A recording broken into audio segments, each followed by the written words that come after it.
빌립보서 2장 1절로 5절까지의 말씀 우리 함께 합독하겠습니다. 시작.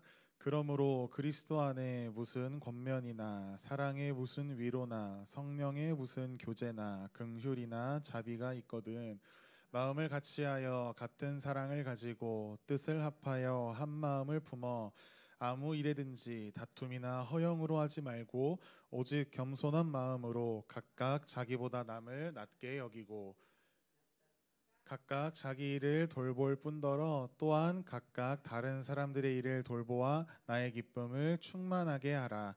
너희 안에 이 마음을 품으라. 곧 그리스도 예수의 마음이니. 아멘.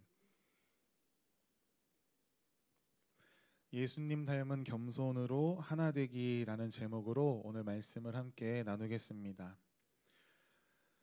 빌립보 교회는 사도 바울에게 있어서 기쁨이 되는 교회였습니다. 감사의 제목이 되는 교회였습니다.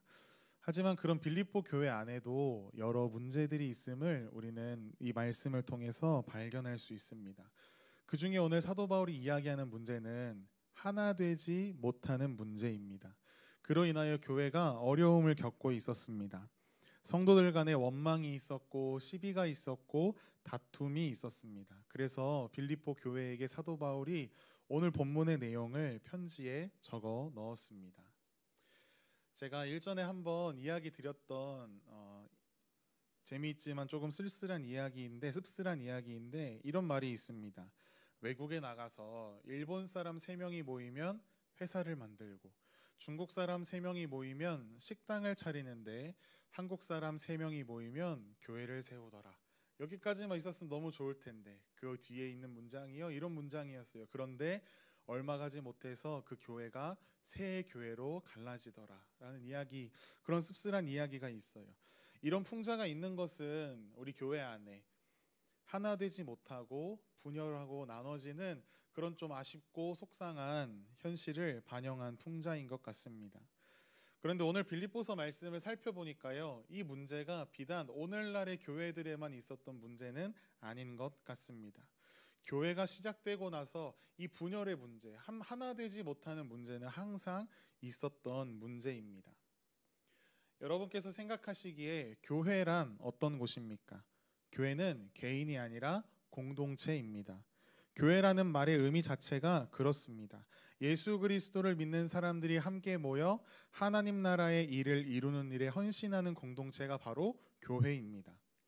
그래서 교회에 필수적으로 요구되는 사항들 중에 하나가 바로 연합, 하나됨입니다. 교회는 하나님께서 맡기신 사명을 다하기 위해 하나 되어 나아가야 합니다. 혼자가 아니라 함께 가는 것. 나의 것을 쥐고 뺏기지 않으려고 움켜쥐는 것이 아니라 양보하고 한 걸음 물러나서 모두의 것이 되는 것. 이것이 바로 건강한 교회의 모습입니다. 겨울이 되면 철새들이 우리나라로 날아오지요. 철새들이 날아올 때 굉장히 먼 거리를 날아가요. 그런데 그들에게 있어서 특징이 있습니다. 그들이 어떻게 날아가나요? 같이 날아가요. 무리지어 날아갑니다. 연구자들이 연구를 해봤대요. 그랬더니 혼자 날아갈 때보다 약 2배 이상의 거리를 날아간다라고 합니다. 서로 격려하며 날아가요. 서로 자리를 바꿔가면서 바람의 저항을 나누고, 처음에는 내가 먼저 바람을 맞다가 그 다음엔 자리를 바꿔서 너가 먼저 좀 맞아주고, 이렇게 하면서 서로 격려하면서 날아간다고 합니다. 교회도 마찬가지입니다. 당장 처음에는 그 대열을 맞추고 또 같이 자리를 바꿔가는 규칙들, 서로 양보하는 것들 맞춰가는 건 너무나 힘들겠지만 그것이 완성될 때 우리가 더 멀리 하나님 나라의 일을 향하여 힘차게 날아갈 수 있는 것입니다. 우리가 하나 될 때 더 건강한 주의 몸된 교회가 될 것입니다. 어린 시절에 한 기억이 있습니다. 저희 담임 목사님과의 일인데요. 제가 초등학교 때 저희 담임 목사님께서 저희 모교회 전도사님이셨어요. 제 초등부 전도사님. 근데 이제 초등부 하시고 중등부도 하셨었는데, 중등부를 하실 때 저희 어머니가 중등부 교사셨어요. 그러니까 목사님이랑 같이 저희 어머니께서 사역을 하신 거죠. 근데 목사님께서 이제 교사 단합대회를 하겠다고 온 가족들을 다 데리고, 교사들 가족을 다 데리고 강원도 설악산을 향해서 이제 갔습니다. 그래서 저는 목사님이 그 숙소에서 보이는 그 울산바위 있잖아요. 올라가 보셨나요? 그거 보면서 목사님이 제일 저기 올라갈 거라고, 아침에 우리 오늘 저기 올라갈 거다, 오늘의 일정은 저기 올라갔다 내려오면 끝이라고 이야기를 하시는 거예요. 저는 뭘 타고 올라갈 줄 알았어요. 그런데 이 두 다리로 올라가야 되는 거예요. 제가 높은 곳을 조금 무서워합니다. 생각보다 높은 데가 꽤 무섭더라고요. 빨리 가는 것, 놀이기구도 빨리 가는 건 괜찮아요. 그런데 높이 올라가는 거는 좀 쉽지 않더라고요. 그런데 설악산은 계속 올라가니까 일반 산처럼 그냥 올라가잖아요. 흙밭 밟고 돌 밟고 올라가는데 거의 정상인 것 같았어요. 이제 끝났겠다 했더니 눈앞에 엄청 큰 절벽 같은 곳에 빨간색 철계단이 박혀 있는 거예요. 근데 거기를 이제 설마 올라가려나 했는데 목사님이 올라간다. 네, 그때 막 저 초등학생, 주은자매, 예람 형제, 뭐 초등학교 저학년 뭐 이랬었는데 그 아이들을 데리고 성복 집사님도 계셨거든요. 그때 막 다 같이 올라가자는 거예요.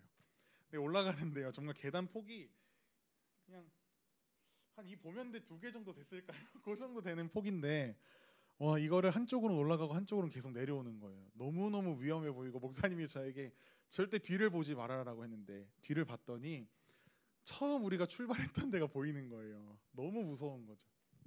근데 목사님이 어차피 여기 올라온 이상 올라가야 내려올 수 있다. 그래가지고 막 성복 집사님이 저 막 울면서 올라갔던, 그냥 계속 앞에만 보고 올라갔던 기억이 있어요. 만약에 제가 지금 이 성인이 된 상태에서 그 길을 다시 올라간다고 하면 그때보다는 물론 고소공포증이 좀 사라졌겠죠. 그런데 아마 못 갈 것 같아요. 그런데 그때 목사님 막 등 떠밀고 성복 집사님 등 떠밀고 다 같이 올라가니까 막 동생도 올라가는데 저 못 갈 수 없잖아요. 그래서 울면서 올라갔거든요. 그래서 그렇게 이제 올라가니까 하나 되어서 한 마음으로 올라가니까 결국 그 정상을 찍고 내려왔어요. 그랬던 기억이 연합 하나됨, 한 목표를 향하여 한 마음으로 올라간다는 것이, 어찌 보면 목사님이 저 떼놓고 혼자 올라가셨으면 더 빨리 가셨을 수도 있어요. 그런데 하나 되어서 격려하며 함께 올라갔던 그 기억이 아찔하지만 또 한편으로는 좋은 추억으로. 그래서 제가 목사님께서 간혹 저에게 요즘에도 산에 가자고 하세요. 제가 절대 안 갑니다. 절대. 그때가 마지막이었어요. 처음이자 마지막. 여러분은 우리 교회가 어떤 교회이길 바라시나요? 예수님께서 맡기신 사명을 충성되게 감당하여 칭찬받는 교회가 되기를 아마 다 원하실 겁니다. 하늘에서 이루어진 것과 같이 땅에서도 이루어지이다 우리 항상 하잖아요. 하나님의 뜻을 이 땅 가운데 우리 교회를 통해 이루어 주십시오, 그러길 원합니다라는 믿음의 고백을 우리가 하며, 또 우리 교회 이름이 그래서 지성교회잖아요. 그렇다면요, 오늘 본문 가운데 우리가 어떻게 협력할 수 있는가, 우리가 무슨 능력이 있기 때문에 협력할 수 있어, 우리는 할 수 없어라고 이야기하는 자들에게 사도 바울이 먼저 쐐기를 받고 시작합니다. 오늘 본문 1절 말씀을 한번 다시 읽어볼까요? 시작. 그러므로 그리스도 안에 무슨 권면이나 사랑의 무슨 위로나 성령의 무슨 교제나 긍휼이나 자비가 있거든. 네, 띄워주시면 뭐뭐가 있거든 이라고 하면은 우리가 조건절이라고 생각하기 쉽잖아요. 너희에게 예수 그리스도 안에 권면이나 사랑의 위로나 성령의 교제나 긍휼이나 자비가 있거든, 2절부터 나온 이런 것들을 해 나아가야 해라는 이야기로 우리가 생각할 수 있지만 원어의 내용을 잘 살펴보면요, 이미 너희에게 1절에서 이야기하는 이것들이 있으니 너희는 2절, 3절, 4절의 것들을 지켜 행해야 한다라는 이야기를 하고 있어요. 1절 한 번만 더 띄워주시겠어요? 그것이 바로 이것입니다. 예수 그리스도 안에 권면, 사랑, 위로, 성령 하나님 안에서 일어나는 교제나 긍휼이나 자비가 우리 교회 안에, 우리 공동체 안에 이미 있기 때문에 너희는 하나 되어 나아가야 한다라고 사도 바울이 빌립보 교회에게, 또 오늘날을 살아가는 우리에게 권면하고 있습니다. 그리고 그 뒤이어서 제시하는 방법들이 있어요. 우리가 3가지로 오늘 함께 나누면서 그 은혜를, 또 하나님의 뜻을 깨달아 알기를 원합니다. 하나 되기 위해서는 첫째로 우리의 마음이 일치되어야 합니다. 오늘 본문 2절 말씀을 함께 읽어볼까요? 시작. 마음을 같이하여 같은 사랑을 가지고 뜻을 합하며 한 마음을 품어. 너무나 당연한 이야기이죠. 마음이 하나 되지 못하는데 어떻게 하나가 될 수 있겠습니까? 먼저는 우리 안에, 마음 안에 일치가 필요합니다. 몇 년 전에 우리 안에 유행하던 젊은이들 사이에 또 어른들 사이에 유행하던 말이 있어요. 꺾이지 않는 마음이 중요하다. 이게 게임 대회에서 나온 이야기예요. 상대적으로 굉장히 약한 팀이 있었어요. 예선에서 탈락할 것 같다라는 많은 예측을 받은 팀이 있었는데 우승을 한 거예요, 그 팀이. 그래서 그 팀 이제 리더에게 인터뷰를 하니까 이런 이야기를 하는 거죠. 그 우승하고가 나서가 아니라 한 번 졌거든요. 졌을 때 오늘 우리가 졌으나 우리 팀원들이 마음이 깨지지 않는다면 우리는 할 수 있다. 이 이야기를 하고서 그 다음부터 계속 이기기 시작하는 거예요. 결국 세계 대회에서 1등을 하는 우리나라 팀이 있었습니다. 이와 같이 우리 크리스찬들 속에서도요, 우리가 어떠한 상황 가운데에서도 이 하나됨을 깨트리지 않겠다라고 하는 그런 굳센 마음이 필요합니다. 이 본문 속에서 같은 마음이란요, 같은 생각을 이야기합니다. 무엇을 바라볼 때 우리가 성경적인 가치관으로 하나님 나라의 시선으로 바라보아야 하는 것입니다. 하나님에 대해, 세상에 대해, 죄에 대해, 우리의 삶에 대해 같은 생각, 같은 가치관, 같은 시선을 가져라라고 사도 바울은 권면하고 있습니다. 여기에서 더 나아가서 사랑을 가지고 뜻을 합하여 한 마음을 품으라라고 이야기합니다.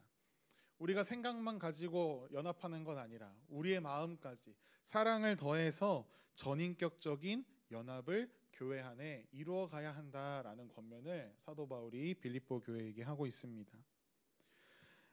이렇게 본전에서 같은 의미를 가지는 네 가지 표현을 통해서 마음의 하나됨에 대해서 사도 바울은 이야기하고 있습니다. 우리의 마음은 어떤가요? 우리 수요예배 드리시는 권사님들, 집사님들은 이미 너무나 마음이 아름다우시고 하나 되어 계세요.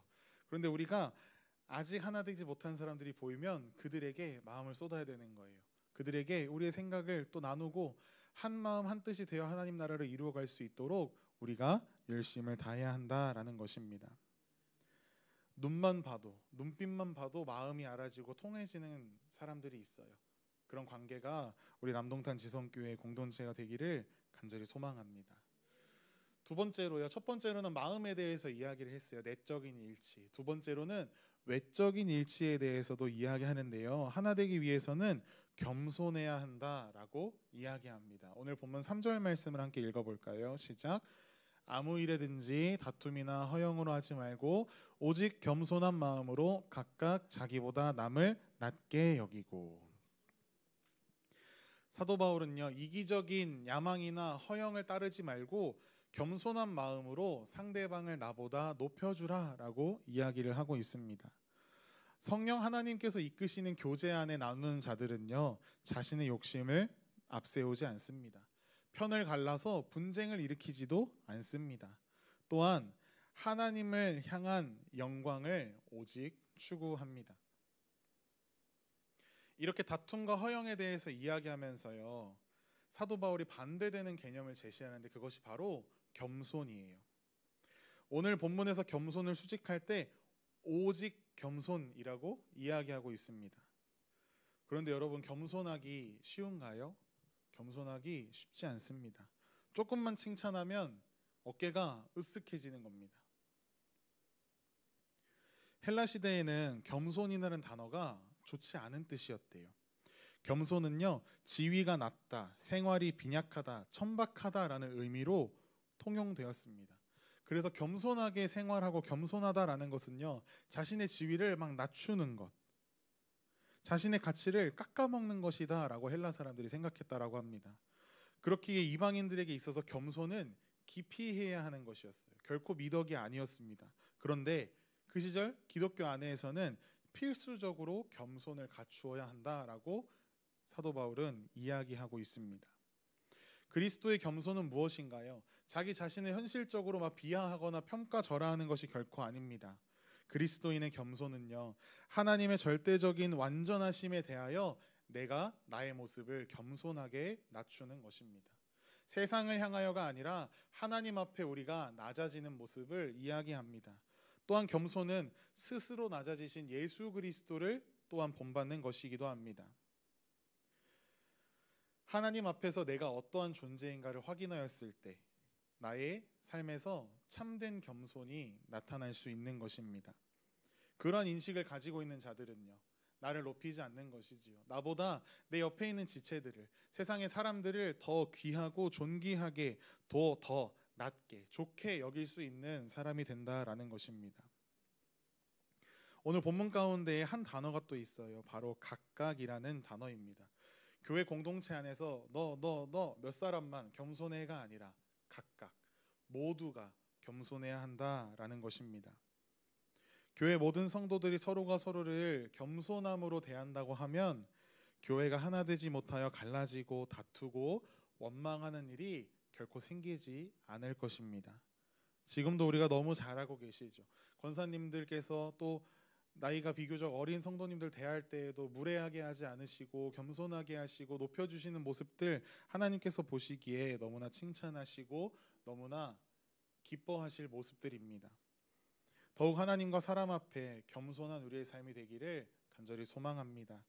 나를 낮출수록 우리 안에 계시는 예수님께서 더욱 존귀하게 나타나실 것입니다. 마지막으로 사도 바울은요, 한 가지 방법을 더 소개하는데요. 셋째로 다른 사람들의 일을 돌보는 것을 이야기합니다. 오늘 본문 4절 말씀을 한번 읽어보실까요? 시작. 각각 자기 일을 돌볼 뿐더러 또한 각각 다른 사람들의 일을 돌보아 나의 기쁨을 충만하게 하라.